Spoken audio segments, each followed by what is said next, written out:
It's pretty safe to say that Sony launched a successful comeback with the Xperia Z and ZL, but they have not forgotten about the mid-range market. Now, the mid-range market may not be the most exciting, but it might just be another place for Sony to shine. Hey, it's Joshua Vergara from Android Authority. What's going on, everybody? And this is the Sony Xperia SP.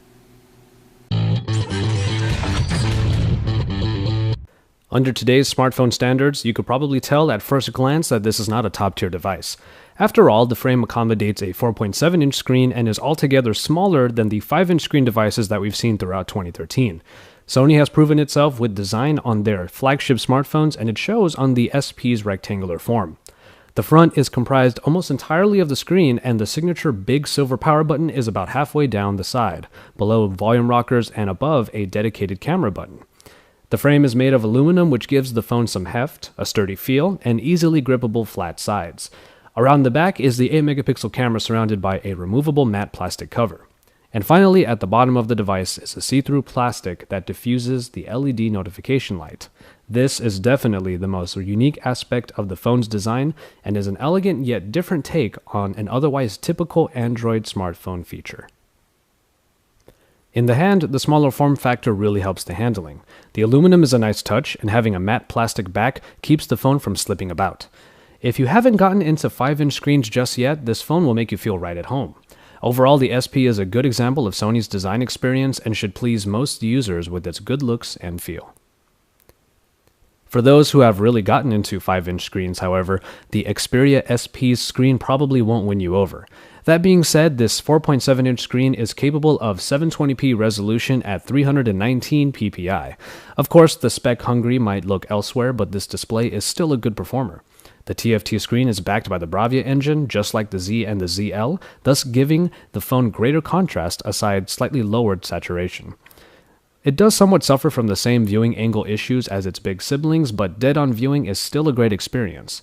If you really want the extra resolution and pixel density, then you have Sony's flagships available. Otherwise, average and perhaps even some power users can come to appreciate how last year's screen specs can still be quite fun.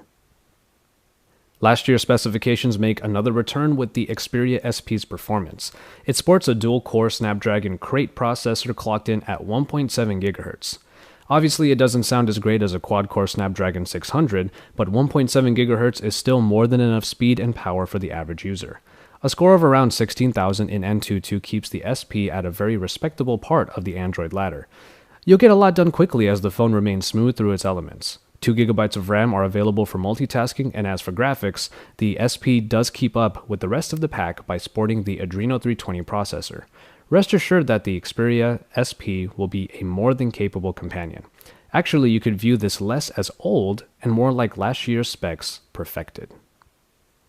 Hardware offerings on the Xperia SP remain pretty standard. Wi-Fi, GPS, Bluetooth, and NFC are all available for your connection needs, and there will be different variants made for HSDPA and LTE networks. Only 8 GB are available for storage, but that matte plastic cover actually houses a micro SD card slot for SD cards of up to 32 GB in capacity. For a Sony phone sporting a Walkman app, the SP's rear-mounted speaker thankfully is a better performer than the ones found in the Z and the ZL. It's nice and loud without being as tinny.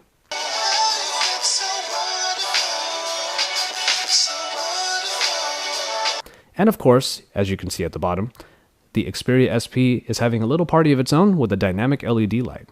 It not only blinks when notifications happen, it goes along with whatever music the phone is playing. It's a great addition that really sets this phone apart from its fellow performers, and it's definitely this phone's cool factor.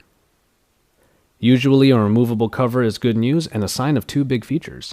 Unfortunately, I have to burst that bubble and say only one of those features made it onto the Xperia SP. I already mentioned the micro SD card slot, so sadly, the battery is not user replaceable. But it's not all bad news. For a 4.7-inch screen device, it packs a big 2370 mAh battery. With slightly less powerful bits inside, this phone's battery can easily go the distance. A locally looped video ran down half of the battery in just over 3 hours, making this phone likely capable of close to 7 hours of straight local media consumption. Maybe more, if you take advantage of the good power-saving features. The battery is a great example of how the Xperia SP manages to blur the line between mid-range and top tier, or last year and current specs.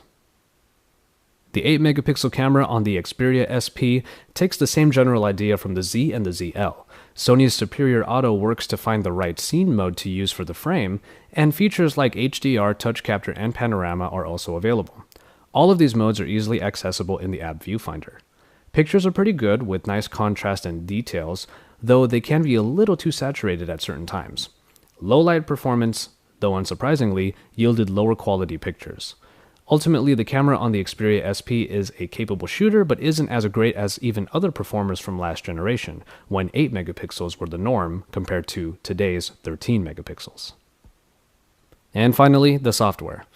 The Xperia Z's UI basically makes its return in this Jelly Bean 4.1.2 build.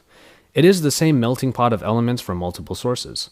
Ice cream sandwich inspired color schemes, Jelly Bean features like Google Now, and Sony additions. Apps like the Walkman and the album photo gallery bolstered the small apps, small overlays accessible from the recent app screen.